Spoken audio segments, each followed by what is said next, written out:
mahadsanid waxaad kadib ayay qisadu bilaabanaysaa insha allah dhageyso wac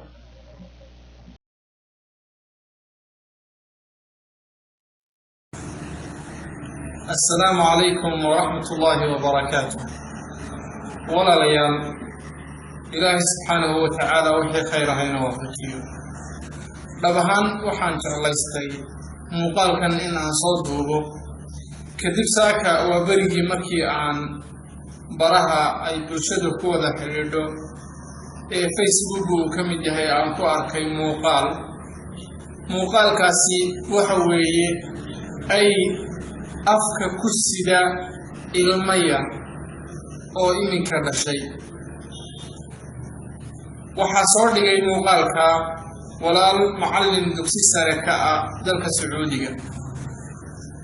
waxa uu tilmaamay aygaasi in uu soo qaaday ilmaha yar ka soo qaaday meel ku daafada oo hooyadii dhashay ay ku tuurtay kadibna uu geeyay xaafad jaarka ahayd ilmihii yaraana sida lagu badbaadiyay waxaan niyadeyda ku soo dhacday in badanna dalkeennii aynu ku arki jirnay ubad yaryar oo iminka dhashay oo maryaynta lagu soo duubo dooxa la soo dhigo waxaa isweydiin leh haddaba hooyada ilmaha yar dhashay ee caloosheeda ka soo saartay ee foolatay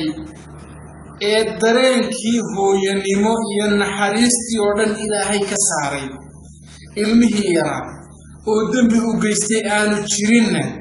ayaga ku tuurtay hooyanimo siday u mudan tahay mee dareenkii hooyanimo naxariistii meeday jacaylkii mee wixii ku jiray hooyanimada ama bini'aadamnimo ahayd meeday maanta nasiib daro ay oo aynu naqaano xayawaan aynu necebnahay inuu yahay xayawaan nijaasa inuu yahay ayaa